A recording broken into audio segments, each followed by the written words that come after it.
ಓಂ ತದೇತತ್ಸಹಸ್ರಂ ತತ್ಸರ್ವಂ ತಸ್ಯ ಮೇನ್ನಂ ಮಿತ್ರಂ ದಕ್ಷಿಣಂ ಸದಿತಿ ಪ್ರಾಣಃ ಪರೋಕ್ಷಪ್ರಿಯಾ ಇವ ಹಿ ದೇವಾಃ ಪರೋಕ್ಷಪ್ರಿಯಾ ಇವ ಹಿ ದೇವಾಃ.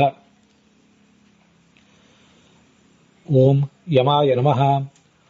ಓಂ ಪರುಷ್ಯಾಯಿದಾಸನ್ ಯೇಷಾಂ ಪೂರ್ವೇಷಾಮಶೃಣೋ ಋಷೀಣಾಂ ಅಧಾಹಂ ತ್ವಾಮಘವನ್ ಜೋಹವೀಮಿ ತ್ವಂ ನ ಇಂದ್ರಾಸಿ ಪ್ರಮತಿಃ. ಶ್ರೀ ಗುರುಭ್ಯೋ ನಮಃ. ಮಹಾಭಾರತದ ಅನುಶಾಸನ ಪರ್ವದ 426ನೇ ಭಾಗ ಇದು. ಇಲ್ಲಿ ನಾವಿವತ್ತು ವಿಷ್ಣು ಸಹಸ್ರನಾಮ ಸ್ತೋತ್ರದ 167ನೇ ಯಮ ಎಂಬ ನಾಮವನ್ನು ಮತ್ತು ಅದಕ್ಕೆ ಸಂಬಂಧಿಸಿದಂತಹ ಬೃಹತಿ ಮಂತ್ರವನ್ನು ಇದಿಷ್ಟನ್ನು ಕೂಡ ಶ್ರವಣ ಮಾಡಬೇಕಾಗಿದೆ.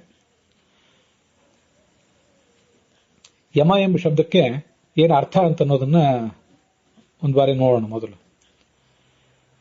ಈ ನಮ್ಮೊಳಗೆ ಎಲ್ಲರಲ್ಲೂ ಕೂಡ ಇದ್ದು ನೇಮಿಸುವವನು, ನಮ್ಮನ್ನ ನಿಯಂತ್ರಿಸುವವನು ಅಂತ ಒಂದು ಅರ್ಥ, ಮತ್ತೆ ಯಮನೊಳಗಿರುವವನು ಅಂತ ಅರ್ಥ. ಅಹಿಂಸಾ ಮೊದಲಾದ ನಿಯಮಗಳೇನಿವೆಯಲ್ಲ, ಯಮ ನಿಯಮ ಮೊದಲಾದನ್ನು ಹೇಳ್ತಾರೆ. ಅಲ್ಲಿ ಯಮ ಅಂದ್ರೆ ಅಹಿಂಸಾ ಮೊದಲಾದದ್ದು. ಅದರೊಳಗಿದ್ದು ಅವೆಲ್ಲವನ್ನು ನಮಗೆ ತಿಳಿಸಿಕೊಟ್ಟವನು. ಯಾತಿ ಎಲ್ಲ ಕಡೆ ವ್ಯಾಪ್ತನಾಗಿದ್ದಾನೆ. ಮಾತಿ ಎಲ್ಲವನ್ನೂ ನಿರ್ಮಿಸ್ತಾನೆ. ಯ ಅಂದ್ರೆ ವಾಯು, ಅವನಿಗೂ ಜ್ಞಾನವನ್ನು ಕೊಟ್ಟವನು. ಯ ಅಂದ್ರೆ ಜ್ಞಾನ, ಅದೇ ನಮ್ಗೆಲ್ರಿಗೂ ಕೂಡ ಜ್ಞಾನವನ್ನು ಕೊಟ್ಟವನೇ. ಆದ್ರಿಂದ ಅವನನ್ನ ಯಮ ಅಂತ ನಾವು ಧ್ಯಾನಿಸಬೇಕು. ಮಾ ಅಂದ್ರೆ ಸ್ತೋತ್ರಗಳು. ಆ ಸ್ತೋತ್ರಗಳನ್ನು ಯಾತಿ, ಅವನು ಸ್ವೀಕಾರ ಮಾಡ್ತಾನೆ, ಸ್ತೋತ್ರಗಳಿಗೆ ವಿಷಯನಾಗಿದ್ದಾನೆ ಅಂತಂದರ್ಥ. ಮತ್ತೆ ಯಗಳು ಅಂದ್ರೆ ಪರಮಾತ್ಮನ ತಿಳಿದವರು, ತಿಳಿದಂತಹ ಜ್ಞಾನಿಗಳು. ಅವರಿಗೆ ಮಾ ಅಂದ್ರೆ ಲಕ್ಷ್ಮಿ. ಲಕ್ಷ್ಮಿ ಅಂದ್ರೆ ಮೋಕ್ಷವೆಂಬ ಸಂಪತ್ತು. ಆ ಸಂಪತ್ತನ್ನ ಕೊಟ್ಟವನು ಇವನು ಅಂತ ಮತ್ತೊಂದರ್ಥ. ಹೀಗಿದು ಯಮ ಎಂಬ ಶಬ್ದಕ್ಕೆ ನಮಗೆ ತಿಳಿದು ಬರುವಂತಹ ಅರ್ಥ. ಮುಂದೆ ಈ ಮೂಲ ಋಗ್ವೇದದ ಮಂತ್ರಕ್ಕೆ ಸಾಯಣಾಚಾರ್ಯ ಏನು ಅರ್ಥ ಮಾಡಿದ್ದಾರೆ, ಹಾಗೆ ಭಗವಂತಾಚಾರ್ಯ ಏನು ಅರ್ಥ ಮಾಡ್ತಾರೆ, ಸಂಪಾದಿತವಾದಂತಹ ಬೃಹತಿ ಮಂತ್ರಕ್ಕೆ ರಘುನಾಥ ಸ್ವಾಮಿಗಳು ಏನು ಅರ್ಥ ಮಾಡ್ತಾರೆ, ಇತ್ಯಾದಿಗಳನ್ನ ಈ ಮುಂದೆ ನಾವು ನೋಡೋಣ. ಉತೋಘಾತೆ ಅಂತ ಹಿಂದಿನ ಮಂತ್ರದಲ್ಲಿ ಬೃಹತಿ ಮಂತ್ರ ಮುಕ್ತಾಯ ಕಂಡಿತ್ತು. ಅದು ಈ 7ನೇ ಮಂಡಲದ 29ನೇ ಸೂಕ್ತದ 4ನೇ ಮಂತ್ರ ಮತ್ತು 5ನೇ ಮಂತ್ರ ಇವಿಷ್ಟನ್ನ ಇಲ್ಲಿ ತಗೊಂಡಿದ್ದಾರೆ. 5ನೇ ಮಂತ್ರ ತಗೊಂಡಿಲ್ಲ. 4ನೇ ಮಂತ್ರದಲ್ಲಿಯೇ ಆದಿಭಾಗದ ಒಂದಿಷ್ಟು ಅಕ್ಷರಗಳ ಒಂದಿಷ್ಟು ಪದಗಳನ್ನು ಬಿಟ್ಟು, ಅಂತ್ಯಭಾಗದ ಒಂದಿಷ್ಟು ಪದಗಳನ್ನು ಬಿಟ್ಟು, ಒಂದು ಪದವನ್ನು ಬಿಟ್ಟು ಇಲ್ಲಿ ಈ ಬೃಹತಿ ಮಂತ್ರವನ್ನು ಪೋಣಿಸಿದ್ದಾರೆ. ಉತೋಘಾತೆ ಪುರುಷ್ಯ ಇದಾಸನ್ಸ್ ಯೇಷಾಂ ಪೂರ್ವೇಷಾಮಶೃಣೋ ಋಷೀಣಾಂ ಅಧಾಹಂ ತ್ವಾ ಮಘವನ್ ಜೋಹವೀಮಿ ತ್ವಂ ನ ಇಂದ್ರಾಸಿ ಪ್ರಮತಿಃ ಪಿತೇವ ಅಂತ ಮಂತ್ರದ ಮೂಲ ಸ್ವರೂಪ ಋಗ್ವೇದದಲ್ಲಿ. ಅದಕ್ಕೆ ಸಾಯಣಾಚಾರ್ಯ ಏನರ್ಥ ಹೇಳ್ತಾರೆ ಅಂತ ಅನ್ನೋದು ನೋಡೋಣ. ಅಲ್ಲಿ ಘ ಅನ್ನುವುದು ಪಾದವನ್ನು ಪೂರ್ಣ ಮಾಡ್ಲಿಕ್ಕಾಗಿರುವಂಥದ್ದು ಅಂತ ನಾವು ಸಾಯಣಾಚಾರ್ಯ ಹೇಳಿದ್ದನ್ನು ಹಿಂದೆ ನೋಡಿದ್ವಿ. ಅದಕ್ಕೇನು ವಿಶೇಷ ಅರ್ಥ ಇಲ್ಲ ಅವರ ಅರ್ಥದಲ್ಲಿ. ಮಘವನ್ ಇಂದ್ರನೇ, ಯೇಷಾಂ ಪೂರ್ವೇಶಾಂ ಋಷೀಣಾಂ, ಹಿಂದಿನ ಋಷಿಗಳ ಸ್ತೋತ್ರಗಳನ್ನು ನೀನು ಕೇಳಿದ್ದಿ. ಆ ಎಲ್ಲಾ ಋಷಿಗಳು ಕೂಡ ಪುರುಷೇಭ್ಯ, ಜಗತ್ತಿನ ಎಲ್ಲಾ ವ್ಯಕ್ತಿಗಳಿಗೂ ಕೂಡ ಹಿತಕರರಾದವರು, ಅವರ ಹಿತವನ್ನೇ ಲೇಸನ್ನೇ ಬಯಸುವಂಥವರು. ಆದ್ರಿಂದ ನಾನು ಕೂಡ ನಿನ್ನನ್ನು ಈ ಯಜ್ಞದಲ್ಲಿ ಸ್ತುತಿಸ್ತೇನೆ, ಆಹ್ವಾನಿಸ್ತೇನೆ. ನೀನು ನಮಗೆ ತಂದೆಯಂತೆ ಪ್ರಮತಿ ಅಂದರೆ ಬಂಧು ಅಂತ ಅರ್ಥವನ್ನ ಸಾಯಣಾಚಾರ್ಯ ಹೇಳ್ತಾರೆ. ಅವರ ದೃಷ್ಟಿಯಲ್ಲಿ ಪ್ರಮತಿ ಅಂದ್ರೆ ಬಂಧು. ತಂದೆಯಂತೆ ಅಂತ ಅನ್ನೋದು ಮೂಲ ಮಂತ್ರದಲ್ಲಿರೋದಾದ್ರಿಂದ ಹೇಳಿದೆ. ವಸ್ತುತಃ ಈ ಬೃಹತಿ ಮಂತ್ರದಲ್ಲಿ ಅದಿಲ್ಲ. ಬೃಹತಿ ಮಂತ್ರದಲ್ಲಿ ನಮಗೆ ಪಿತಾ ಇವ ಅನ್ನೋದು ಬರುವುದು ಮುಂದೆ ವೇದ್ಯ ಅನ್ನುವಲ್ಲಿ ಮಾತ್ರ. ಈಗ ಈ ಮಂತ್ರಕ್ಕೆ, ಮೂಲ ಮಂತ್ರಕ್ಕೆ ಭಗವಂತಾಚಾರ್ಯ ಏನು ಅರ್ಥ ಹೇಳ್ತಾರೆ ಅಂತ ಅನ್ನೋದನ್ನು ನೋಡೋಣ. ಯಮ ಎಂಬ ಶಬ್ದಕ್ಕೆ ಈ ಸ್ತೋತ್ರಗಳಿಗೆ ವಿಷಯನಾದವನು, ನಾವು ಮಾಡುವ ಸ್ತೋತ್ರಕ್ಕೆ ವಿಷಯ ಅನ್ನೋ ಅರ್ಥವನ್ನು ಹೇಳಿದವರು ಅವರೇ. ಯಗಳು ಅಂದ್ರೆ ತಿಳಿದಂಥ, ಯ ಅಂದ್ರೆ ತಿಳಿದವರು ಅಂತ ಋಷಿಗಳು. ಅವರಿಗೆ ಮಾ ಅಂದ್ರೆ ಲಕ್ಷ್ಮಿ, ಸಂಪತ್ತು, ಮೋಕ್ಷವೆಂಬ ಸಂಪತ್ತು, ಅದನ್ನು ಕೊಟ್ಟವನು ಅನ್ನೋ ಅರ್ಥವನ್ನು ಹೇಳಿದವರು ಅವರೇ.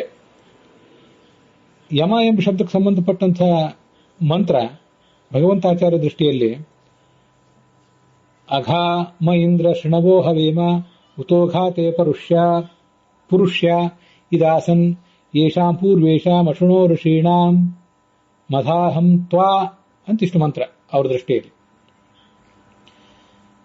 ಸಂಪಾದಿತವಾದ ಬೃಹತಿ ಮಂತ್ರ ಅವರ ದೃಷ್ಟಿಯಲ್ಲಿದು. ಆದರೆ ನಾವು ಸಂಪಾದಿತವಾದ ಬೃಹತಿ ಮಂತ್ರವನ್ನು ಮತ್ತು ಅದಕ್ಕೆ ಅರ್ಥವನ್ನು ನೋಡುವುದು ರಘುನಾಥ ಸ್ವಾಮಿಗಳು ಏನು ಹೇಳಿದ್ದಾರೆ ಅಂತ ಅನ್ನೋ ದೃಷ್ಟಿಯಿಂದ. ಮತ್ತೆ ಮಂತ್ರದ ಸಂಖ್ಯೆ, ನಾಮದ ಸಂಖ್ಯೆಯು ಕೂಡ ರಘುನಾಥ ಸ್ವಾಮಿಗಳು ಹೇಳಿದಂತೆ ನಾವು ನೋಡ್ತಾ ಇರೋದು. ಅದರಿಂದ ಇದು 167ನೇ ಯಮ ಎಂಬ ನಾಮ ಮತ್ತು ಅದಕ್ಕೆ ಸಂಬಂಧಪಟ್ಟಂಥ ಯಮ ಎಂಬ ಅದಕ್ಕೆ ಸಂಬಂಧಪಟ್ಟಂಥ ಬೃಹತಿ ಮಂತ್ರವೂ ಕೂಡ. ಈ ಮೂಲ ಋಗ್ವೇದದ ಮಂತ್ರಕ್ಕೆ ಕೂಡ ಸಾಯಣಾಚಾರ್ಯ ಅರ್ಥ ಹೇಳ್ತಾರೆ, ಭಗವಂತಾಚಾರ್ಯ ಅರ್ಥ ಹೇಳ್ತಾರೆ. ಅವರು ತಾವು ಸಂಪಾದನೆ ಮಾಡಿದ, ತಾವು ತೋರಿಸುವ ಸಂಪಾದಿತವಾದ ಬೃಹತಿ ಮಂತ್ರಕ್ಕೆ ಅವರು ಅರ್ಥ ಹೇಳೋದಿಲ್ಲ, ಮೂಲ ಮಂತ್ರಕ್ಕೆ ಅರ್ಥ ಹೇಳ್ತಾರೆ. ನೀನು ಯಾವ ಋಷಿಗಳಿಗೆ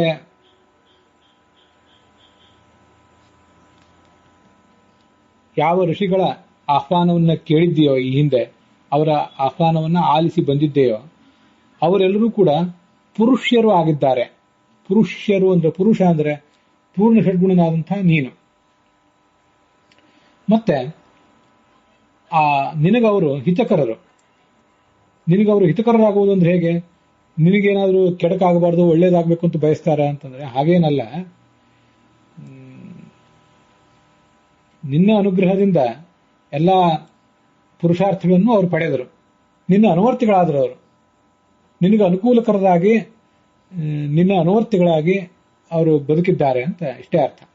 ಆದ್ರಿಂದ ನಾನು ಕೂಡ ಈ ಯಜ್ಞದಲ್ಲಿ ನಿನ್ನನ್ನು ಕರೀತೇನೆ.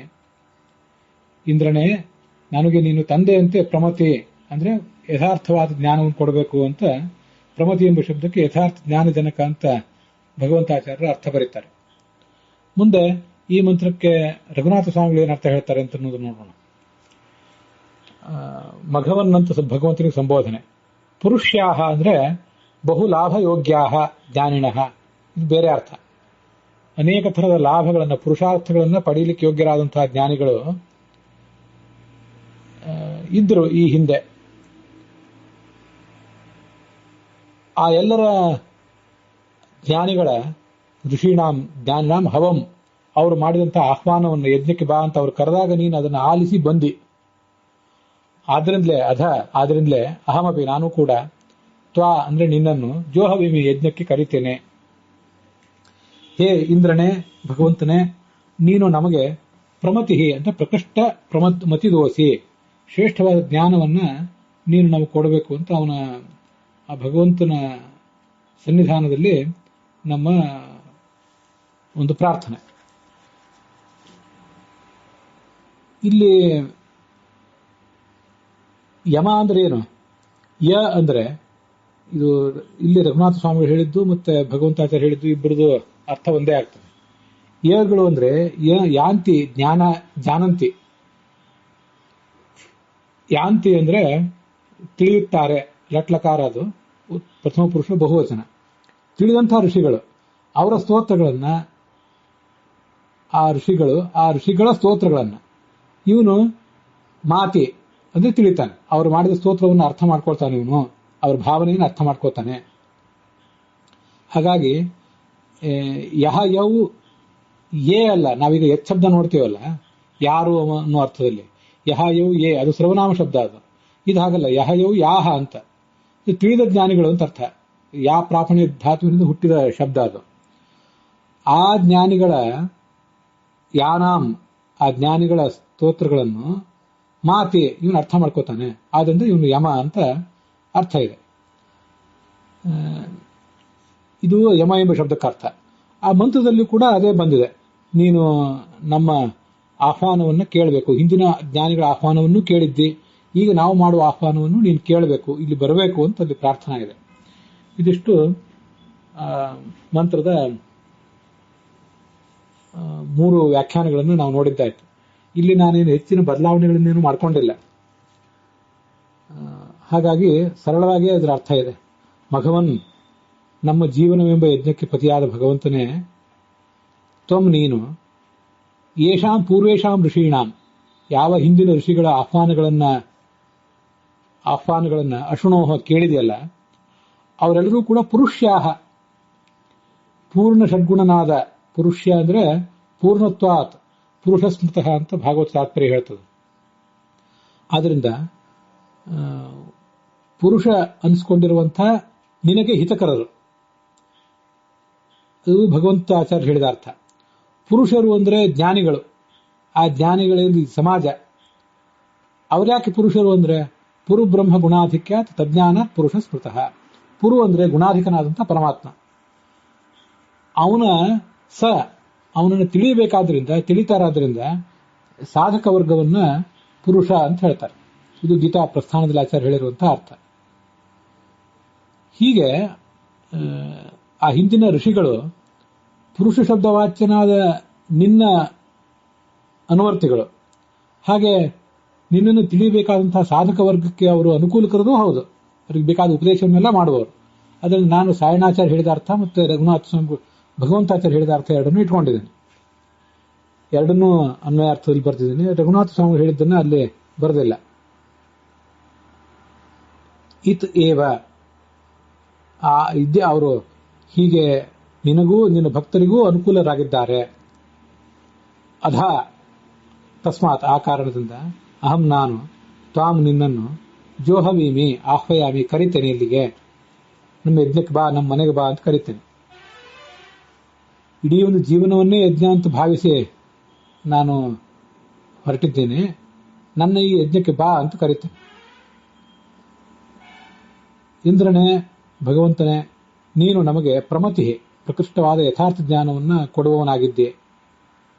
ನಮ್ಮ ಯಥಾರ್ಥ ಜ್ಞಾನಕ್ಕೆ ನೀನೇ ಗತಿ ಅಂತ ಹೀಗೆ ಅರ್ಥ. ಅದಕ್ಕೆ ಎಂ ಅಂದ್ರೆ ಜ್ಞಾನಂ, ಮಾತಿ ಅಂದ್ರೆ ನಿರ್ಮಾತಿ. ಮಾನಂ ಜ್ಞಾನಂ ಲಯಶ್ಚೈವ ನಿರ್ಮಾಣಂ ಚೇತಿ ಕಥ್ಯತೆ ಅಂತ ಆಚಾರ್ಯರು ಬೃಹದಾರಣ್ಯಕ ಭಾಷ್ಯದಲ್ಲಿ ಮಾ ಎಂಬ ಜ್ಞಾನ ಕ್ರಿಯಾಪದಕ್ಕೆ ಕೊಡುವವನು, ಹೊಸದಾಗಿ ಮಾಡಿಕೊಡುವವನು ಅನ್ನೋ ಅರ್ಥವನ್ನು ಹೇಳ್ತಾರೆ. ಅದರಿಂದ ಯ ಅಂದ್ರೆ ಜ್ಞಾನ, ಯಮ ಅಂದ್ರೆ ಜ್ಞಾನವನ್ನು ಕೊಡುವವನು ಅಂತ ಅರ್ಥ. ಈಗ ರಘುನಾಥ ಸ್ವಾಮಿಗಳು ಮತ್ತೆ ಭಗವಂತಾಚಾರ್ಯರು ಯ ಅಂದ್ರೆ ಜ್ಞಾನಿಗಳು ಅಂತ ಅರ್ಥ ಮಾಡಿದ್ದಾರೆ. ನಾನು ಜ್ಞಾನ ಅಂತ ಇಟ್ಕೊಂಡಿದ್ದೀನಿ ಅಷ್ಟೇ. ಅವ್ರು ಹೇಳಿದ್ದನ್ನೇ ಸ್ವಲ್ಪ ಬದಲಾಯಿಸಿ ಇಟ್ಕೊಂಡಿದ್ದೀನಿ. ಆಮೇಲೆ ಈ ಬೃಹತಿ ಮಂತ್ರವೂ ಕೂಡ ಯಮ ಎಂಬ ಅರ್ಥವನ್ನೇ ಹೇಳ್ತದೆ. ಯಮ ಅಂದ್ರೆ ಜ್ಞಾನವನ್ನು ಕೊಡುವವನು ಅಂತ ಅರ್ಥ. ಈ ಬೃಹತಿ ಮಂತ್ರವೂ ಕೂಡ ಪ್ರಮತಿ ಅನ್ನೋ ಶಬ್ದದಿಂದ ಅದನ್ನೇ ಹೇಳ್ತಾ ಇದೆ. ಯಥಾರ್ಥ ಜ್ಞಾನ ಜನಕ ನೀನು ಅಂತ, ಯಥಾರ್ಥ ಜ್ಞಾನಕ್ಕೆ ನೀನೇ ಮೂಲ ಅಂತ ಅದನ್ನ ಹೇಳಿದೆ. ಸರಳವಾದ ಅರ್ಥವೇ ಅಲ್ಲಿ ಸಿಗ್ತದೆ. ಇನ್ನು ರಘುನಾಥ ಸ್ವಾಮಿಗಳು ಮತ್ತೆ ಭಗವಂತಾಚಾರ್ಯ ಹೇಳಿದ ಅರ್ಥಗಳನ್ನ, ಆ ಮಂತ್ರಕ್ಕೆ ಮತ್ತು ನಾಮಕ್ಕಿರುವ ಸಂಬಂಧವನ್ನು ಈಗಾಗಲೇ ನಾನು ಹೇಳಿದೆ, ಅದೇನು ವ್ಯತ್ಯಾಸ ಇಲ್ಲ. ಯಜ್ಞಪತಿಯಾದ ಭಾವಾರ್ಥವನ್ನು ನೋಡೋಣ. ಯಜ್ಞಪತಿಯಾದ ಭಗವಂತನೇ, ನೀನು ಅನೇಕ ಪ್ರಾಚೀನ ಋಷಿಗಳ ಆಹ್ವಾನವನ್ನು ಸ್ವೀಕಾರ ಮಾಡಿ ಅವರ ಸ್ತೋತ್ರಗಳನ್ನು ಆಲಿಸಿದ್ದೆ. ಆ ಎಲ್ಲಾ ಋಷಿಗಳು ಗುಣಪೂರ್ಣನಾದ ನಿನ್ನ ಕಾರ್ಯಗಳಿಗೆ ಅನುಕೂಲರೂ ಆಗಿದ್ದಾರೆ, ಮತ್ತೆ ಎಲ್ಲಾ ಸಾಧಕರಿಗೂ ಅನುಕೂಲಕರರು, ಅವರಿಗೆ ಅನುಗ್ರಾಹಕರೂ ಆಗಿದ್ದಾರೆ. ಆದ್ರಿಂದ ನಾನೂ ಕೂಡ ನಿನ್ನನ್ನು ನನ್ನ ಯಜ್ಞಕ್ಕೆ ಆಹ್ವಾನಿಸ್ತೇನೆ. ಪ್ರಾಚೀನ ಋಷಿಗಳು ಆಹ್ವಾನಿಸಿದ್ರು, ಅವ್ರ ಯಜ್ಞಕ್ಕೆ ನೀನು ಬಂದಿದ್ದೆ, ನಾನು ಕೂಡ ನಿನ್ನನ್ನು ಕರೀತೇನೆ. ಭಗವಂತನೇ, ನೀನು ನಮಗೆ ಶ್ರೇಷ್ಠವಾದಂಥ ಜ್ಞಾನವನ್ನು ನೀಡುವವನೂ ಆಗಿದ್ದೆ ಅಂತ ಭಗವಂತನ ಸನ್ನಿಧಾನದಲ್ಲಿ ಪ್ರಾರ್ಥನೆ. ನನ್ನ ಯಜ್ಞಕ್ಕೆ ಬಾ ಅಂತ ಪ್ರಾರ್ಥನೆ ಮಾಡ್ಕೊಳ್ಳೋದೇನಿದೆಯಲ್ಲ, ತುಂಬಾ ಅದ್ಭುತವಾದ ಪ್ರಾರ್ಥನೆ ಅಂತ ನನಗೆ ಅನಿಸೋದು. ನಾನು ಈಗಾಗಲೇ ಹಿಂದೆ ಹೇಳಿದಂತೆ, ಯಜ್ಞ ಅಂದ್ರೆ ಉಪಾಸನಾ, ವೈಶ್ವದೇವ, ವಾಜಪೇಯ, ಅಶ್ವಮೇಧ ಮೊದಲಾದ ದೊಡ್ಡ ದೊಡ್ಡ ಯಜ್ಞಗಳು ಮಾತ್ರ ಅಲ್ಲ, ಇಡೀ ಜೀವನವೇ ಒಂದು ಯಜ್ಞ. ನಮ್ಮ ಯಜ್ಞಕ್ಕೆ ನೀನು ಬರಬೇಕು. ನಮ್ಮ ದುರದೃಷ್ಟ ಏನು, ಈಗ ನಮಗೆ ನಾವು ಹುಟ್ಟಿದಾಗ ನಾವು ಯಜ್ಞ ಮಾಡ್ಲಿಕ್ಕಾಗಿ ಹುಟ್ಟಿದ್ದೀವಿ ಅನ್ನೋ ಎಚ್ಚರ ಇರಲಿಲ್ಲ. ಸಾಮಾನ್ಯರಾದಂಥ ನಮಗೆ ಹುಲುಮಾನವರು ನಾವು ನಾವು ಯಾಕಾಗಿ ಹುಟ್ಟಿದ್ದೀವಿ ಅನ್ನೋದೇ ಗೊತ್ತಿರೋದಿಲ್ಲ. ನಮ್ಮ ಇಡೀ ಜೀವನವೇ ಭಗವಂತನ ಪೂಜೆಗಾಗಿ ಮೀಸಲಾಗಿರುವ ಯಜ್ಞ ಅನ್ನೋ ಎಚ್ಚರ ಆವಾಗ ಹೇಗೆ ಬರಬೇಕು? ಆದ್ರಿಂದ ಹುಟ್ಟಿದಾಗಂತೂ ಆ ಎಚ್ಚರ ಇರಲಿಲ್ಲ ನಮಗೆ. ಆದ್ರಿಂದ ಒಂದು ಸಂಕಲ್ಪ ಮಾಡೋಣ ಅಂತ ನನಗೆ ಕಾಣಿಸ್ತದೆ. ಏನ್ ಸಂಕಲ್ಪ ಅಂದ್ರೆ, ಮತ್ತೆ ಮುಂದೆ ಹುಟ್ಟುತ್ತೇವಲ್ಲ ನಾವು, ಆ ಮುಂದೆ ನಾವು ಹುಟ್ಟಬೇಕಾಗಿದ್ದ ಜನ್ಮಗಳಿಗೆ, ಆ ಎಲ್ಲಾ ಜನ್ಮಗಳು ಕೂಡ, ಜೀವನಗಳು ಕೂಡ ನಿನ್ನ ಒಂದು ಯಜ್ಞವೇ. ಆ ಯಜ್ಞಕ್ಕೆ ನೀನು ಬರಬೇಕು ಅಂತ ಇನ್ ಅಡ್ವಾನ್ಸ್ ಇವತ್ತೇ ಪ್ರಾರ್ಥನೆ ಮಾಡಿಬಿಡೋಣ ಈಗಲೇ. ಯಾಕಂದ್ರೆ ಈಗಾದ್ರೂ ಎಚ್ಚರ ಇದೆ. ನಾಳೆ ಮತ್ತೆ ಹುಟ್ಟಿದಾಗ ಚಿಕ್ಕ ಬಾಲಕರಾಗಿರ್ತೇವೆ, ನಮ್ಮ ವೈಯಕ್ತಿಕ ಅಗತ್ಯಗಳನ್ನೇ ನಮಗೆ ನಿರ್ವಹಿಸಲಿಕ್ಕೆ ಬರ್ತಿರೋದಿಲ್ಲ. ಹಾಗಿರುವಾಗ ವಿಷ್ಣು ಪೂಜಾರ್ಥವಾದ ಯಜ್ಞಕ್ಕಾಗಿ ನಾನು ಹುಟ್ಟಿದ್ದೇನೆ, ನನ್ನ ಜೀವನವೇ ಒಂದು ಯಜ್ಞ ಅನ್ನುವಂಥ ಎಚ್ಚರ ನಮ್ಗೆ ಆವಾಗ ಹೇಗಿರ್ಲಿಕ್ಕೆ ಸಾಧ್ಯ? ಇಲ್ಲೇ ಇದ್ರೂ ಆವಾಗ ಬರದೇ ಹೋದ್ರೂ ಅಡ್ಡಿ ಇಲ್ಲ. ಈಗ ಅದನ್ನು ಮಾಡಿಬಿಡೋಣ ಅಂತ ಸಂಕಲ್ಪ ಈಗ ಮಾಡಿಬಿಡೋಣ. ಇದೊಂದು ಈಗ ಆಗಿರುವ ಯಜ್ಞ, ಇನ್ನೂ ಕೆಲವು ವರ್ಷಗಳು ಬಾಕಿ ಇದೆ, ನಾವು ಈ ಜಗತ್ತಿನಲ್ಲಿ ಇರ್ತೇವೆ. ಈ ಯಜ್ಞಕ್ಕೂ ನೀನು ಬರಬೇಕು, ಮುಂದೂ ನಾನು ಹುಟ್ಟಬೇಕಾಗಿದೆಯಲ್ಲ, ಆ ಎಲ್ಲ ಜೀವನವೆಂಬ ಯಜ್ಞಗಳಿಗೂ ಕೂಡ ನೀನು ಬರಬೇಕು ಅಂತ ಹೀಗೆ ನಾವು ನಿರಂತರವಾಗಿ ಪ್ರಾರ್ಥನೆ ಮಾಡ್ತಾ ಇದ್ರೆ, ಯಾವುದೋ ಒಂದು ಜನ್ಮದಲ್ಲಿ ನಾವು ಹುಟ್ಟಿದ ಕೂಡಲೇ, ಹುಟ್ಟುವುದಕ್ಕಿಂತ ಮುಂಚೆ, ಹುಟ್ಟಿದ ಕೂಡಲೇ ಆ ಎಲ್ಲ ಸಂದರ್ಭಗಳಲ್ಲಿ ನಮಗೆ ಈ ಸಂಸ್ಕಾರ ಅಂತ ಜಾಗೃತವಾಗಿರ್ತದೆ. ಪೂರ್ವಜನ್ಮದ ಸ್ಮರಣೆ ಬರ್ತದೆ. ಹುಟ್ಟಿದ ಕೂಡಲೇ ನಾನು ಹುಟ್ಟಿರುವುದು ಭಗವಂತನ ಪೂಜಾರೂಪವಾದ ಯಜ್ಞಕ್ಕಾಗಿ, ಇಲ್ಲಿ ನಾನು ಬೇರೆ ಯಾವುದೇ ಭೋಗಕ್ಕಾಗಿ ಹುಟ್ಟಿಲ್ಲ. ಬ್ರಾಹ್ಮಣಸ್ಯ ಚ ದೇಹೋಯಂ ಕ್ಷುದ್ರ ಕಾಮಾಯ ನೇಷ್ಯತೆ ಕೃಚ್ಛಾಯ ತಪಸೇ ಚೈವ ಪ್ರೇತ್ಯ ಅನಂತ ಸುಖಾಯ ಚ. ನಾನಿಲ್ಲಿ ಹುಟ್ಟಿರುವುದು ಯಾವುದಕ್ಕಾಗಿ? ಕ್ಷುದ್ರವಾದ ಭೋಗಗಳನ್ನು ಅನುಭವಿಸಲಿಕ್ಕಾಗಿ ಅಲ್ಲ, ಕಷ್ಟಕರವಾದ ತಪಸ್ಸನ್ನು ಮಾಡಲಿಕ್ಕಾಗಿ, ಮತ್ತೆ ಭಗವಂತನನ್ನು ಒಲಿಸಿಕೊಂಡು ಶಾಶ್ವತವಾದ ಸ್ಥಾನವನ್ನು ಪಡೀಲಿಕ್ಕಾಗಿ ಅಂತ ಒಂದು ಎಚ್ಚರ ನಮಗಾವಾಗ ಬರ್ತದೆ. ಅನುವ್ಯಾಖ್ಯಾನದ ಮಾತೊಂದು ನನಗೆ ನೆನಪಿಗೆ ಬರ್ತದೆ. ನಮ್ಮ ಜೀವನ ಯಾತಕ್ಕಾಗಿ ಅಂದ್ರೆ, ನಾವು ಭಗವಂತನನ್ನ ಕಾಣಬೇಕಾಗಿದೆ. ಆ ಕಾಣಬೇಕಾದ್ರೆ ನಮಗೆ ಒಂದು ಶ್ರವಣ ಆಗಬೇಕು, ಮನನ ಆಗಬೇಕು, ಧ್ಯಾನ ಆಗಬೇಕು. ಅಷ್ಟೆಲ್ಲ ಆದ್ರೆ ನಮಗೆ ಭಗವಂತನನ್ನು ಕಾಣಲಿಕ್ಕೆ ಸಾಧ್ಯ. ಆದ್ರಿಂದಲೇ ಶ್ರವಣಂ ದೃಷ್ಟತತ್ವಸ್ಯ ಮನನಂ ಧ್ಯಾನಮೇವ ಚ ವಿಶೇಷಾನಂದ ಸಂಪ್ರಾಪ್ತಿ ತದನ್ಯೇಷಾಂತು ದೃಷ್ಟಯೇ ಅಂತ ಅನುವ್ಯಾಖ್ಯಾನ ಹೇಳಿದೆ. ನಾವು ಯಾಕೆ ಶ್ರವಣವನ್ನು ಮಾಡಬೇಕು, ಮನನ ಮಾಡಬೇಕು, ಮತ್ತೆ ಧ್ಯಾನ ಯಾಕೆ ಮಾಡಬೇಕು ಅಂದ್ರೆ, ನಾವು ಇನ್ನೂ ಜ್ಞಾನವನ್ನು ಪಡೆದೇ ಹೋಗಿದ್ರೆ, ನಮಗೆ ಅಪರೋಕ್ಷ ಜ್ಞಾನ, ಭಗವತ್ ಸಾಕ್ಷಾತ್ಕಾರ ಇನ್ನೂ ಆಗಿಲ್ಲ ಅಂತಾದ್ರೆ, ಅನ್ಯೇಷಾಂ, ನಾವೆಲ್ಲ ಸಾಮಾನ್ಯ ಮನುಷ್ಯರು, ನಮಗೆ ಆ ಭಗವಂತನ ಸಾಕ್ಷಾತ್ಕಾರಕ್ಕಾಗಿ ಶ್ರವಣ, ಮನನ ಮತ್ತು ಧ್ಯಾನ, ಮತ್ತೆ ಭಗವಂತನ ಸಾಕ್ಷಾತ್ಕಾರ ಈಗಾಗಲೇ ನಮಗೆ ಆಗಿಬಿಟ್ಟಿದ್ರೆ ಆವಾಗಲೂ ಕೂಡ ಮತ್ತೆ ಶ್ರವಣ, ಮನನ, ಧ್ಯಾನ ಮಾಡುವುದೇ. ಯಾಕೆಂದ್ರೆ ವಿಶೇಷಾನಂದ ಸಂಪ್ರಾಪ್ತಿ ಅಂತ ಅನುವ್ಯಾಖ್ಯಾನ ಒಂದು ಸಂದೇಶ ಕೊಟ್ಟಿದೆ. ವಿಶೇಷ ಜ್ಞಾನಕ್ಕಾಗಿ, ವಿಶೇಷ ಆನಂದಕ್ಕಾಗಿ, ಮುಕ್ತಿಯಲ್ಲಿ ಸಿಗುವ ವಿಶೇಷ ಆನಂದಕ್ಕಾಗಿ ಮತ್ತೆ ಶ್ರವಣ, ಮನನ, ಧ್ಯಾನ ಮಾಡುವುದೇ. ನೀವೀಗಾಗಲೇ ದೃಷ್ಟತತ್ವರಾಗಿದ್ರೆ, ಸಾಕ್ಷಾತ್ಕಾರ ಹೊಂದಿಲ್ಲದೆ ಹೋದ್ರೆ ಸಾಕ್ಷಾತ್ಕಾರಕ್ಕಾಗಿ ಪ್ರಯತ್ನ ಮಾಡೋದು. ಅಂತೂ ಶ್ರವಣ, ಮನನ, ಧ್ಯಾನ ಅಂತನ್ನುವುದು ಅದನ್ನು ಬಿಡುವಂತನೇ ಇಲ್ಲ. ಅದಕ್ಕಾಗಿ ಅನುವ್ಯಾಖ್ಯಾನ ಶ್ರವಣಾದಿ ವಿನಾನೈವ ಕ್ಷಣಂ ತಿಷ್ಟೇದಪಿ ಕ್ವಚಿತ್ ಅತ್ಯಶಕ್ಯೇತು ನಿದ್ರಾದು ಪುನರೇವ ಸಮಾಚರೇತ್ ಅಂತ ಹೇಳೋದು, ಪುನರೇವ ಸಮಾರಭೇತ್ ಅಂತ. ಶ್ರವಣ, ಮನನ, ಧ್ಯಾನ ಈ ಮೂರನ್ನು ಬಿಡುವಂತನೇ ಇಲ್ಲ. ಯಾವ ಕಾಲದಲ್ಲಾದ್ರೂ ಇದನ್ನು ಮಾಡ್ತಾನೆ ಇರೋದು. ತೀರಾ ನಿದ್ರೆಗೆ ಜಾರಿದ ಪ್ರಸಂಗ ಬಂತು ನಮಗೆ, ಆವಾಗ ಶ್ರವಣ ಮಾಡ್ಲಿಕ್ಕೆ ಆಗೋದಿಲ್ಲ, ಮನನ ಮಾಡ್ಲಿಕ್ಕೆ ಆಗೋದಿಲ್ಲ, ನಿದ್ರೆ ಮಾಡೇ ಬಿಡೋಣ. ಮುಗಿತು ನಿದ್ರೆ ಅಂದ್ರೆ ಮತ್ತೆ ನಮ್ಮ ಶ್ರವಣ, ಮನನ, ಭಗವಂತನ ಧ್ಯಾನ ಇವೆಲ್ಲವೂ ಪ್ರಾರಂಭ ಕಂಡೇ ಬಿಡಬೇಕು ಅಂತ ಅದರ ತಾತ್ಪರ್ಯ. ಹೀಗೆ ಅದನ್ನು ಯಾವತ್ತೂ ಬಿಡುವಂತಿಲ್ಲ, ಮುಂದುವರಿಸ್ತಾನೆ ಇರಬೇಕು ಅದನ್ನು. ಅದಕ್ಕಾಗಿ ದೇವತೆಗಳು ಕೂಡ ಅದ್ಯಾಪಿತೇನ ದೇವಾದ್ಯಾಹ ಶೃಣ್ವತೆ ಮನ್ವತೆ ಸದಾ ಧ್ಯಾಯಂತಿ ಯಥಾಯೋಗಂ ಅಂತ ಹೇಳ್ತದದು ಅನುವ್ಯಾಖ್ಯಾನ. ಆದ್ರಿಂದ ಇವತ್ತು ಕೂಡ ದೇವತೆಗಳು ಕೂಡ ಶ್ರವಣ ಮಾಡ್ತಾರೆ, ಮನನ ಮಾಡ್ತಾರೆ, ಧ್ಯಾನ ಕೂಡ ಮಾಡ್ತಾರೆ. ಆದ್ರಿಂದ ಆ ವಸ್ತು ನಿರ್ಣಯ ಆತು. ನಮಗಿನ್ನೂ ತತ್ವಜ್ಞಾನ ಆಗಿಲ್ಲ, ನಿರ್ಣಯ ಆಗಿಲ್ಲ ಅನ್ನುವ ತನಕವೂ ಶ್ರವಣಂ ಮನನಂ ಚೈವ ಕರ್ತವ್ಯಂ ಸರ್ವದೈವ ಹಿ, ಯಾವತ್ತೂ ಅದು ಮಾಡ್ತಾನೇ ಇರಬೇಕು. ಅದನ್ನ ಮಾಡುವುದಕ್ಕಾಗಿಯೇ ನಮ್ಮ ಜನ್ಮ ಇರೋದು. ಮಾಡ್ಲಿಕ್ಕಾಗಿಯೇ ನಾವು ಹುಟ್ಟಿದ್ದೀವಿ ಅನ್ನೋ ಎಚ್ಚರ ನಮಗೆ ಹುಟ್ಟಿ ಎಷ್ಟೋ ವರ್ಷ ಆದ್ಮೇಲೆ ಯಾರೋ ಉಪನಯನ ಮಾಡಿ, ಉಪನಯನ ಆದ್ಮೇಲೆ ಮತ್ತೆ ಎಷ್ಟೋ ಕಾಲ ಆದ್ಮೇಲೆ ಬರ್ತಿರ್ತದೆ. ಆದ್ರೆ ಹುಟ್ಟಿದ ಕೂಡಲೇ ಅಂತ ಒಂದು ಎಚ್ಚರ ಬರಬೇಕು. ಯಾವುದೇ ನಮ್ಮ ಜೀವನದ ಕ್ಷಣ ಅಂತ ಅನ್ನೋದು ವ್ಯರ್ಥ ಆಗಬಾರ್ದು. ಆ ಜೀವನದ ಯಾವ ಕ್ರಿಯೆಯೂ ಕೂಡ ಭಗವಂತನ ಪೂಜಾ ಅನ್ನುವ ಎಚ್ಚರ ನಾವು ತಪ್ಪಬಾರದು ಅಂತ ಆ ಕೆಲಸಗಳನ್ನ ನಾವು ಮುಂದುವರಿಸ್ತಾ ಹೋಗ್ಬೇಕು. ಅದಕ್ಕಾಗಿ ಈ ಒಂದು ಪ್ರಾರ್ಥನೆ ಈಗಲೇ ಮಾಡಬೇಕು. ನಮ್ಮ ಯಜ್ಞಕ್ಕೆ ನೀನು ಬಾ ಅಂತ. ಭಗವನ್ ಅಂತ ಶಬ್ದ ಬಂದಾಗೆಲ್ಲ ಯಜ್ಞಪತಿಯೇ, ಈ ಹಿಂದೆ ಅನೇಕ ಜನ್ಮಗಳು ನನಗೆ ಆಗಿ ಹೋದವು, ಆ ಎಲ್ಲಾ ಯಜ್ಞಗಳಿಗೂ ನೀನು ಪತಿ. ಈಗ ಒಂದು ಜನ್ಮ ಬಂದಿದೆ, ಅದಕ್ಕೂ ನೀನು ಪತಿ. ಮುಂದೂ ಅನೇಕ ಜನ್ಮಗಳು ಬರಬೇಕಾಗಿದೆ, ಆ ಎಲ್ಲಾ ಜೀವನ ಯಜ್ಞಗಳಿಗೂ ನೀನು ಪತಿ, ಅದಕ್ಕೆಲ್ಲ ನೀನು ಬರಬೇಕು ಅಂತ ಈಗಲೇ ಅವನಿಗೆ ಆಹ್ವಾನ ಕೊಟ್ಟು ಬಿಡೋಣ. ಯಾಕಂದ್ರೆ ಸ್ವಲ್ಪ ಎಚ್ಚರ ಇದೆ ಈಗ. ಮತ್ತೆ ನೀನೇ ನಮಗೆ ಆ ಯಥಾರ್ಥ ಜ್ಞಾನಕ್ಕೆ ಮೂಲ ಅನ್ನುವಂಥ ಎಚ್ಚರವು ನಮಗಿರಬೇಕು. ಅದನ್ನ ಈ ಬೃಹತಿ ಮಂತ್ರದಿಂದ ನಾವು ಅನುಸಂಧಾನಕ್ಕೆ ತಂದುಕೊಳ್ಬೇಕು. ಯಮ ಅಂದ್ರೆ ಏನು? ಯಮ ಅಂದ್ರೆ ಯಮನಲ್ಲಿಯೂ ಅಂತರ್ಯಾಮಿಯಾಗಿದ್ದಾನೆ ಭಗವಂತ. ಅವನು ನಮ್ಮೆಲ್ಲರನ್ನು ನಿಯಂತ್ರಿಸ್ತಾನೆ. ಪೂಷನ್ ಏಕರ್ಷೆ ಯಮ ಅಂತ ಯಮ ಎಂಬುದಾಗಿ ಅವನನ್ನ ಶಾಸ್ತ್ರ ಈ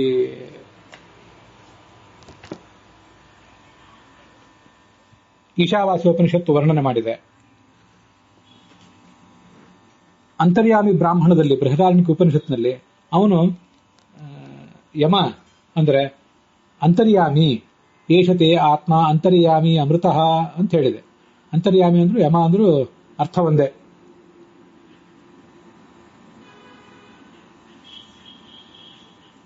ಯಾಮಿ ಅಂತ ಭಗವಂತನಿಗೆ ಹೇಳ್ಬಹುದಂತೆ. ಯಾಮಿ ಅಂದ್ರು ಯಮ ಅಂದ್ರು ಎಲ್ಲ ಒಂದೇ, ಪ್ರತ್ಯಯಗಳು ಮಾತ್ರ ಬೇರೆ ಬೇರೆ ಅಷ್ಟೇ, ಧಾತು ಒಂದೇ. ಸ್ವತಂತ್ರ ದೇವತಾನಾಂ ಸ್ವಭಾವೋಪಿ ಸ್ವರೂಪಮಪಿ ಸರ್ವದಾ ತದಧೀನಂ ತಥೋ ಯಾಮಿ ವಾಸುದೇವ ಪ್ರಕೀರ್ತಿತಃ. ಸ್ವಭಾವ ಸತ್ತಾ ದಾತೃತ್ವಂ ಯಂತೃತ್ವಮಿತಿ ಕಚ್ಚತೆ ಅಂತ ಬೃಹದಾರಣ್ಯಕ ಉಪನಿಷತ್ತಿನಲ್ಲಿ ಬಂದಿದೆ. ತುಂಬಾ ಒಂದು ಸುಂದರವಾದಂಥ ಅನುಸಂಧಾನ. ಭಗವಂತನೇ ನಮ್ಮದನ್ನುವುದು ಏನಿದೆ, ನಮ್ಮ ಹುಲುಮಾನವರಾದಂತಹ ನಮ್ಮ ಮತ್ತೆ ದೇವತೆಗಳ ಸ್ವಭಾವವೂ ಕೂಡ, ಅವರ ಸ್ವಭಾವ, ಅವರ ಸ್ವರೂಪ, ಅದೆಲ್ಲವೂ ಕೂಡ. ಅದಕ್ಕೆ ದೇವತಾನಾಂ ಸ್ವಭಾವೋಪಿ ಅಂತ ಹೇಳಿದ್ರು. ಅದು ಮಾತ್ರ ಅಲ್ಲ, ಎಲ್ಲರದೂ ಕೂಡ ಅಂತ ಅದಕ್ಕೆ ಅರ್ಥ ಆಗ್ತದೆ. ಸ್ವಭಾವೋಪಿ, ಸ್ವಭಾವ ಸ್ವರೂಪ ಎಲ್ಲವೂ ಕೂಡ ತದಧೀನಂ, ಆ ಭಗವಂತನ ಅಧೀನವಾಗಿದೆ. ಆದ್ರಿಂದ ಅವನನ್ನ ಯಾಮಿ ಅಂತ ಹೇಳ್ತಾರೆ, ವಾಸುದೇವನನ್ನ. ಸ್ವಭಾವ ಇದೆಲ್ಲದಕ್ಕೂ ಅವನು ನಿಯಾಮಕ, ಅಸ್ತಿತ್ವಕ್ಕೆ ಅವನು ನಿಯಾಮಕ. ಯಾಮಿ, ಯಂತ, ಯಮ ಇವೆಲ್ಲ ಶಬ್ದಗಳು ಕೂಡ ಒಂದೇ ಅರ್ಥವನ್ನು ಹೇಳ್ತವೆ, ಪ್ರತ್ಯಯಗಳು ಮಾತ್ರ ಬೇರೆ ಬೇರೆ ಅಷ್ಟೇ. ಇಮೇ ಸರ್ವೇಪ್ಯನುಕ್ತ ಯಾಶ್ಚ ದೇವತಾಃ ಯೇ ಚ ಜೀವಾಃ ಪರೇ ಸರ್ವೇ ನಿಯತಾ ವಿಷ್ಣುನೈವ ಹಿ ಜೀವಾನಾಂ ನಿಯಮೇ ಅಜೀವಂ ಕಿಮು ವಾಚ್ಯಮಿತಿ ಶ್ರುತಿಃ ಪೃಥಕ್ ತನ್ನಿಯಮಂ ನೈಷಾ ವಕ್ತಿ ಸಿದ್ಧತ್ವತಃ ಸದಾ ಅಂತ. ಅದು ಕೂಡ ಬೃಹದಾರಣ್ಯಕ ಉಪನಿಷತ್ ಭಾಷೆಯಲ್ಲೇ ಬರುವಂತಹ ಮತ್ತೊಂದು ಮಾತು. ಋಗ್ವೇದದಲ್ಲಿ ಉಪಸ್ಥಾಯೇಕ ಯಮಸ್ಯ ಭುವನೆ ವಿರಾಶಾಟ್ ಅಂತ ಅವನನ್ನ ವರ್ಣನೆ ಮಾಡ್ತಾರೆ. ಮುಕ್ತರಿಗೂ ಅಮುಕ್ತರಿಗೂ ಎಲ್ರಿಗೂ ಅವನು ನಿಯಾಮಕ. ಹೀಗೆ ಯಮ ಎಂಬ ಶಬ್ದದಿಂದ ಋಗ್ವೇದವು ಕೂಡ ಅವನು ಕರೆದಿದೆ. ಈ ನಮಗೆ ಗೊತ್ತಿರುವಂತಹ ದೇವತೆಗಳು ಅನುಕ್ತಾಹ ದೇವತಾಹ, ಇನ್ನೂ ಅದೆಷ್ಟೋ ಅನಾಖ್ಯಾತ ದೇವತೆಗಳಿದ್ದಾರೆ. ಎಲ್ಲಾ ದೇವತೆಗಳು ಕೂಡ ಮತ್ತೆ ಯಾರ್ಯಾರು ಜೀವರು ಎಲ್ಲರೂ ವಿಷ್ಣುವಿನಿಂದಲೇ ನಿಯತರು. ಚೇತನರಾದಂತಹ ಜೀವನನ್ನೇ ಅವನು ನೇಮಿಸ್ತಾನೆ ಅಂತಾದ್ಮೇಲೆ ಜಡವನ್ನು ಅವನು ನೇಮಿಸ್ತಾನೆ ಅಂತ ಏನು ಪ್ರತ್ಯೇಕವಾಗಿ ಹೇಳಬೇಕಾಗಿದೆ ಅಂತ ನಾವು ಅದನ್ನ ತಿಳ್ಕೊಳ್ಬೇಕು. ಯಮೋ ನಿಯಮನಾಧರಿ ಅಂತ ಬ್ರಹ್ಮಾಂಡ ಪುರಾಣದ ಮಾತನ್ನ ಆಚಾರ್ಯ ಹೇಳ್ತಾರೆ. ನಾವು ಅರ್ಥ ನೋಡಿ ಆಗಿದೆ, ಪುರಾಣದ ವಾಕ್ಯಗಳನ್ನು ಈ ಸಂದರ್ಭದಲ್ಲಿ ನೆನಪು ಮಾಡ್ಕೊಳ್ಳೋದಷ್ಟೇ ನಮ್ಮ ಕೆಲಸ. ನಿಯಮಿಸುವುದರಿಂದ ಅವನು ಯಮ, ನಮ್ಮೆಲ್ಲರನ್ನು ನಿಯಂತ್ರಿಸುವುದರಿಂದ. ಯಮೋ ನಿಯಮನಾತ್ ಪ್ರೋಕ್ತಃ ಅಂತ ಬೃಹದಾರಣ್ಯಕ ಉಪನಿಷತ್ ಭಾಷ್ಯದಲ್ಲಿದೆ, ಅದಕ್ಕೂ ಅದೇ ಅರ್ಥ.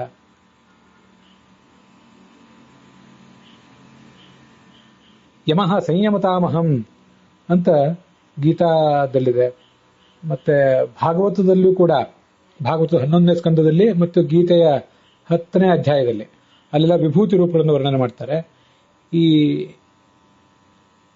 ನಿಯಂತ್ರಿಸುವಂಥವರು ಅಂತ ಯಾರ್ಯಾರು ಇದ್ದಾರಲ್ಲ ಅವರೆಲ್ಲರಲ್ಲೂ ಅತ್ಯಂತ ಶ್ರೇಷ್ಠನಾದವನು ನಾನು, ಅತಿ ದೊಡ್ಡ ಕಂಟ್ರೋಲರ್ ನಾನು, ಚೀಫ್ ಕಂಟ್ರೋಲರ್ ನಾನು ಅಂತ ಹೇಳ್ಕೊಂಡಿದ್ದಾನೆ ಭಗವಂತ. ಯಮಃ ಸಂಯಮನಾದ್ ವಿಭು ಅಂತ ಗೀತಾ ತಾತ್ಪರ್ಯ ಹೇಳ್ತದೆ. ಅದಕ್ಕೂ ಅದೇ ಅರ್ಥ, ನಿಯಂತ್ರಿಸುವುದು ಅಂತಾನೆ ಅರ್ಥ.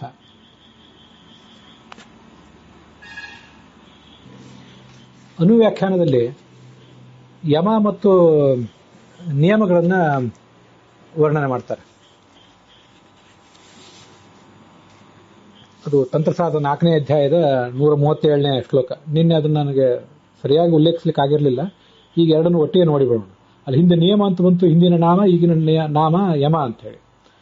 ಅಹಿಂಸೆ, ಸತ್ಯವನ್ನೇ ಆಡುವುದು, ಕಳ್ಳತನ ಮಾಡದೇ ಇರುವುದು, ಬ್ರಹ್ಮಚರ್ಯ ಅಂದ್ರೆ ಪ್ರಾಜಾಪತ್ಯ ಬ್ರಹ್ಮಚರ್ಯ, ಪತ್ನಿಯಲ್ಲಿ ಮಾತ್ರ ಆಸಕ್ತನಾಗಿರುವುದು, ಏಕಭಾರ್ಯಾರ್ಥಗಾಮಿತ್ವಂ, ಒಬ್ಬಳೇ ಪತ್ನಿಯಲ್ಲಿ ಋತುಕಾಲದಲ್ಲಿ ಸಂಗಮಿಸುವುದೇ ಪ್ರಾಜಾಪತ್ಯ ಬ್ರಹ್ಮಚರ್ಯ ಗೃಹಸ್ಥರಿಗೆ. ಉಳಿದ ಸನ್ಯಾಸಿ ವಾನಪ್ರಸ್ಥಾದಿಗಳಿಗೆ ಪೂರ್ಣವಾದ ಬ್ರಹ್ಮಚರ್ಯ. ಅಪರಿಗ್ರಹ, ಇನ್ನೊಬ್ಬರಿಂದ ದಾನ ಸ್ವೀಕಾರವನ್ನು ಸಾಧ್ಯ ಆದಷ್ಟು ಕಡಿಮೆ ಮಾಡೋದು. ಇವೆಲ್ಲದಕ್ಕೂ ನಿಯಮ, ಇವೆಲ್ಲದಕ್ಕೂ ಕೂಡ ಯಮ ಅಂತ ಹೇಳ್ತಾರೆ. ಅಪರಿಗ್ರಹವು ಯಮಾಹ. ಹೀಗೆ 5 ಯಮಗಳು: ಅಹಿಂಸಾ, ಸತ್ಯ, ಅಸ್ಥೇಯ, ಬ್ರಹ್ಮಚರ್ಯ ಮತ್ತು ಅಪರಿಗ್ರಹ ಅಂತ. ಮುಂದೆ ಶೌಚ, ಅಂತರಂಗ ಬಹಿರಂಗದಲ್ಲಿ ಶೌಚ, ತಪಸ್ಸು, ಮಂತ್ರ ಜಪ ಮೊದಲಾದದ್ದು, ಮತ್ತೆ ಸ್ವಾಧ್ಯಾಯ ಪ್ರವಚನ, ಹಾಗೆ ತುಷ್ಟಿ ಏನಿದೆ ಅದರಲ್ಲೇ ತೃಪ್ತಿ, ಮತ್ತೆ ಸ್ವಾಧ್ಯಾಯ ಅಂತ ಪ್ರತ್ಯೇಕವಾಗಿ ಬಂದಿದೆ. ಅದರಿಂದ ಮೊದಲು ತಪಸ್ಸು ಅಂದ್ರೆ ಮಂತ್ರ ಜಪ ಅಂತ ತಿಳ್ಕೊಳ್ಳೋಣ. ಮುಂದೆ ಹರಿಪೂಜನ, ಭಗವಂತನ ಪೂಜೆ. ಇವಿಷ್ಟು 5 ನಿಯಮಗಳು. ಹೀಗೆ 5 ನಿಯಮ ಇದೆ, 5 ಯಮ ಇದೆ. ಆದ್ರಿಂದ ಭಗವಂತನನ್ನು ಯಮ ಅಂತಲೂ ನಿಯಮ ಅಂತಲೂ ಹೇಳ್ತಾರೆ. ಈ ಎಲ್ಲಾ ನಿಯಮ ಮತ್ತು ಯಮಗಳನ್ನು ರೂಪಿಸಿದವರು ಯಾರು? ಭಗವಂತನೇ ರೂಪಿಸಿದವನು. ಮತ್ತೆ ಅದು ನಮ್ಮ ಕೈಯಿಂದ ಅದು ಆಗ್ತಾ ಇದೆಯೋ ಇಲ್ಲೋ ಅಂತ ನೋಡುವವನು ಯಾರು? ನಿಯಂತ್ರಿಸುವವನು ಅವನೇ. ಆದ್ರಿಂದ ಅವನನ್ನ ಯಮ ನಿಯಮ ಅಂತ ಉಪಾಸನೆ ಮಾಡುವ ಮೂಲಕ ತಂತ್ರಸಾರದಲ್ಲಿ ಏನು ಯಮ ನಿಯಮಗಳನ್ನು ಹೇಳಿದ್ದಾರೆ ಅವುಗಳನ್ನ ಪೂರ್ಣವಾದ ರೀತಿಯಿಂದ ನಮ್ಮ ಕೈಯಿಂದ ಮಾಡಿಸುವ ಭಗವಂತನೇ ಅಂತ ನಾವು ಕೇಳಿದಂತಾಗ್ತದೆ. ಅದಕ್ಕಾಗಿ ಅವನು ಹೇಳೋದು ಹೀಗೆ ತಂತ್ರಸಾರದಲ್ಲಿ ಈ ಯಮ ನಿಯಮಗಳ ಬಗ್ಗೆ ವರ್ಣಿಸ್ತಾರೆ. ಯಮನಾದ್ ಯಮ ಉಚ್ಯತೆ ಅಂತ ಭಾಗವತ ತಾತ್ಪರ್ಯದಲ್ಲಿ ಒಂದ್ ಕಡೆ ಇದೆ. ಕೋಟ್ ಮಾಡಬೇಕು ಅಂತ ಹೇಳಿದೆ ಅಷ್ಟೇ. ಅರ್ಥದ ಅರ್ಥ ನೋಡುವಂತ ಬೇರೆ ಪ್ರಮಾಣಗಳನ್ನು ನಾವೀಗ ನೋಡಿ ಆಗಿದೆ. ಯಮ ಅಂದ್ರೆ ಯ ಅಂದ್ರೆ ಎಲ್ಲ ಕಡೆ ಇರುವವನು, ಮ ಅಂದ್ರೆ ಜ್ಞಾನ ಸ್ವರೂಪ, ಈ ಅರ್ಥ ಇದ್ದೇ ಇದೆ. ಮತ್ತು ಯ ಅಂದ್ರೆ ಜ್ಞಾನರೂಪರಾದ ಚೇತನರು, ಅವರಿಗೆ ಮ ಅಂದ್ರೆ ಈ ಮುಕ್ತಿಯಲ್ಲಿ ಜ್ಞಾನಾನಂದಗಳ ಒಂದು ಪರಾಕಾಷ್ಠೆಯನ್ನ ಕೊಡುವವನು ಅಂತ ಇಷ್ಟ ಅರ್ಥ ಆಗ್ತದೆ. ಲಕ್ಷಾಲಂಕಾರದಲ್ಲಿ ನಿಯಮ ಅಂದ್ರೆ ನಿತರಾಮ್ ಚೆನ್ನಾಗಿ ನಿಯಂತ್ರಿಸುವವನು, ಯಮ ಅಂದ್ರೆ ಸಂಹಾರ ಮಾಡುವವನು. ಯಮೋ ವೈಶ್ರವಣೋ ರಾಜ ಯಸ್ತವೈಷ ಹೃದಯ ಸ್ಥಿತ ಅಂತ ಮನುಸ್ಮೃತಿಯಲ್ಲಿ ಒಂದು ಉಲ್ಲೇಖ ಇದೆ. ಯಮರಾಜ ನಮ್ಮ ಹೃದಯದಲ್ಲಿರ್ತಾನೆ ಅಂತ. ನಮ್ಮ ಈ ದಕ್ಷಿಣ ದಿಕ್ಕಿನ ಅಧಿಪತಿಯಾದ ಯಮ ಇರ್ತಾನೋ ಇಲ್ಲೋ, ಯಮಶಬ್ದವಾಚನಾದ ಭಗವಂತ ಅಂತೂ ಇದ್ದೇ ಇರ್ತಾನೆ.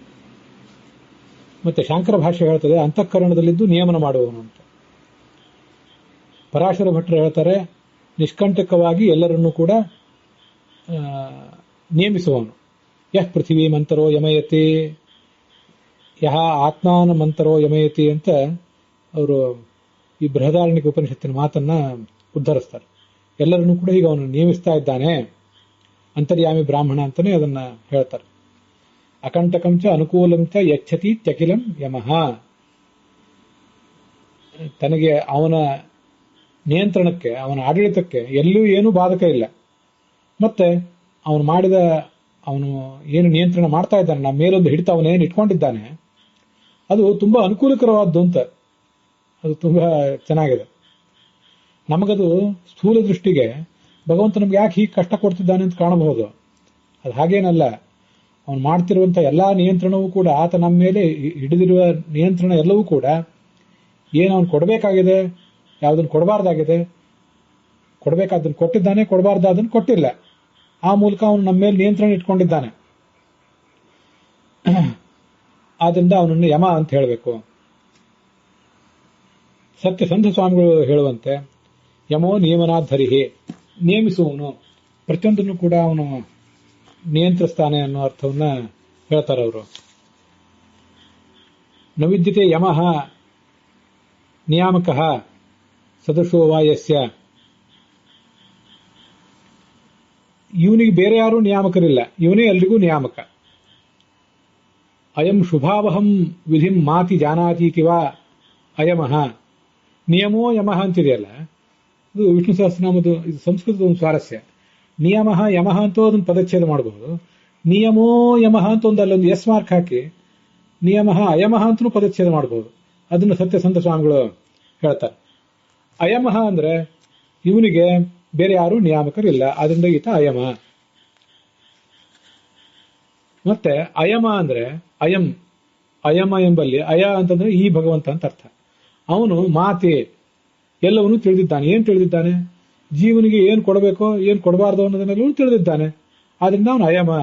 ಹಾಗೂ ಒಂದು ಅರ್ಥವನ್ನು ಸತ್ಯಸಂಧ ಸ್ವಾಮಿಗಳು ಹೇಳ್ತಾರೆ. ಅಲ್ಲಿಗೆ ಯಮ ಎಂಬ ಶಬ್ದದ ಶ್ರವಣ ಮತ್ತೆ ಅದಕ್ಕೆ ಸಂಬಂಧಪಟ್ಟಂತಹ ಬೃಹತಿ ಮಂತ್ರದ ಶ್ರವಣ ಕೂಡ ಮುಕ್ತಾಯ ಕಂಡಿದೆ. ನಮ್ಮನ್ನು ನಿಯಂತ್ರಿಸುವವನು ಮತ್ತೆ ನಮಗೆ ಬೇಕಾದಂಥ ಜ್ಞಾನವನ್ನು ಕೊಡುವವನು ಅನ್ನುವಂಥ ಎಲ್ಲಾ ಪ್ರಾರ್ಥನೆಯೂ ಅಲ್ಲಿದೆ. ಮೂಲ ಋಗ್ವೇದದಲ್ಲಿ ತಂದೆಯಂತೆ ನೀನು ನಮಗೆ ಯಥಾರ್ಥ ಜ್ಞಾನವನ್ನು ಕೊಡುವವನು ಅಂತಿದೆ. ಬೃಹತಿ ಮಂತ್ರದಲ್ಲಿ ತಂದೆಯಂತೆ ಅನ್ನುವ ಶಬ್ದ ಬಂದಿಲ್ಲ, ಆದರೆ ಯಥಾರ್ಥ ಜ್ಞಾನವನ್ನು ಕೊಡುವವನು ಅನ್ನುವಂಥ ಪ್ರಾರ್ಥನಾ ಇದೆ. ತಂದೆಯಂತೆ ಅಂತ ಅಲ್ಲಿದ್ರೆ ನಾವು ಅಷ್ಟೇ ಅರ್ಥ ಮಾಡ್ಕೊಳ್ತೇವೆ. ನೀನು ಯಥಾರ್ಥ ಜ್ಞಾನವನ್ನು ಕೊಡುವವನು ಅಂತ ಅಷ್ಟೇ ತಿಳ್ಕೊಂಡ್ಬಿಟ್ರೆ, ಅಷ್ಟೇ ಶಬ್ದ ಹೇಳಿದ್ರೆ, ತಂದೆಯಾಗಿ ತಾಯಿಯಾಗಿ ಗುರುವಾಗಿ ನೀನು ನಮಗೆ ಯಥಾರ್ಥ ಜ್ಞಾನವನ್ನು ಕೊಡ್ತೀಯ ಅಂತ ಹೇಳ್ತಾರೆ. ಅದನ್ನ ಮಹಾಭಾರತದ ಆಶ್ವಮೇಧಿಕ ಪರ್ವದ ಉಪಪರ್ವವಾದಂತಹ ವೈಷ್ಣವ ಧರ್ಮ ಪರ್ವದಲ್ಲಿ ಭಗವಂತನನ್ನು ಧರ್ಮ ಅಂತ ಹೇಳ್ತಾರೆ. ಯಾಕೆಂದ್ರೆ ಧಾರಣಾತ್ ಭಗವಾನ್ ಧರ್ಮ, ಸರಿ ಗೊತ್ತಿದ್ದೇ ಇದೆ, ಭಾಗವತ ತಾತ್ಪರ್ಯದಲ್ಲೆಲ್ಲ ಬಂದೇ ಇದೆ. ನಮ್ಮೆಲ್ಲರನ್ನೂ ಧರಿಸಿರುವಂತಹ ಭಗವಂತ ಧರ್ಮ ಪಿತಾ ಚ ಮಾತಾ ಚ, ಆ ಭಗವಂತ ನಮಗೆ ತಂದೆಯೂ ಹೌದು ತಾಯಿಯೂ ಹೌದು. ಧರ್ಮೋ ನಾಥ, ನಾವು ಅವನನ್ನೇ ಅವಲಂಬಿಸಿ ಬದುಕಬೇಕಾದವರು, ಅವನನ್ನೇ ಬೇಡಬೇಕು. ನಾವು ಏನಾದರೂ ನಾಥ ಅಂದ್ರೆ ಯಾಚನೆ ಮಾಡೋದು, ಏನಾದ್ರು ಬೇಡುವುದಿದ್ರೆ ಅವನನ್ನೇ ಬೇಡಬೇಕು. ಸುಹೃತ್, ನಮ್ಗೆ ಯಾರಾದರೂ ವೆಲ್ ವಿಷರ್ ಇದ್ರೆ ಅವನೇ ವೆಲ್ ವಿಷರ್, ಹಿತಚಿಂತಕ. ಧರ್ಮೋ ಭ್ರಾತಾ ಸಖಾಚೈವ, ನಿಜವಾಗಿಯೂ ನಮಗವನು ಅಣ್ಣನಂತೆ ಇರುವವನು ಅವನೇ ಆಗಿದ್ದಾನೆ. ಸಖ, ಯಾವತ್ತೂ ಕೂಡ ನಮ್ಮ ಜೊತೆಗೆ ಸಮಾನವಾದ ವೃಕ್ಷದಲ್ಲಿ ಖ್ಯಾಯತೆ, ಒಂದೇ ದೇಹವೆಂಬ ವೃಕ್ಷದಲ್ಲಿ ನಮ್ಮ ಜೊತೆಗಿದ್ದವನು ಅವನೇ ಸಖ. ಧರ್ಮಸ್ವಾಮಿ ಅಂತ ಕೊನೆಯ ಶಬ್ದ, ಅವನೇ ನಮ್ಗೆ ಒಡೆಯನೂ ಹೌದು. ಧರ್ಮನಾಮಕನಾದ ಭಗವಂತನೇ ನಮ್ಗೆ ಒಡೆಯ ಅಂತ ಅರ್ಥ. ಯಮ ಅಂದ್ರು ಧರ್ಮ ಅಂದ್ರು ಎಲ್ಲಾ ಶಬ್ದಗಳಿಗೂ ಅರ್ಥ ಒಂದೇ. ಹೀಗೆ ತಂದೆಯಾಗಿ ತಾಯಿಯಾಗಿ ನಾಥನಾಗಿ ಸುಹೃತ್ತಾಗಿ ಸಖ ಆಗಿ ಭ್ರಾತಾ ಆಗಿ ಸ್ವಾಮಿಯಾಗಿ ಆ ಭಗವಂತ ನಮಗೆ ಯಥಾರ್ಥ ಜ್ಞಾನವನ್ನು ಕೊಡಬೇಕು. ಯಥಾರ್ಥ ಜ್ಞಾನವನ್ನು ಕೊಡುವವನು ಗುರು ಅಂತ ಭಾಗವತ ಹೇಳಿದೆ. ಜ್ಞಾನಾಯ ವಿದ್ಯಾ ಗುರವೇ ನಮಃ ಅಂತ. ಭಾಗವತ ತಾತ್ಪರ್ಯನೂ ಕೂಡ ಮೂಲಭೂತ ಗುರು ಸರ್ವಜನಾನಾಂ ಪುರುಷೋತ್ತಮ ಅಂತ ಅವನನ್ನು ಗುರು ಅಂತ ಹೇಳಿದೆ, ಅತಿ ದೊಡ್ಡ ಗುರು ಅಂತ. ಹೀಗೆ ಅವನನ್ನು ಆ ರೀತಿಯಾಗಿ ಉಪಾಸಿಸಬೇಕು ಮತ್ತು ಅವನನ್ನು ನಮ್ಮ ಜೀವನವೆಂಬ ಯಜ್ಞಕ್ಕೆ ಕರೆಯಬೇಕು. ಅಲ್ಲಿಗೆ ಈ ಭಾಗ ಸಮಾಪ್ತವಾಗಿದೆ.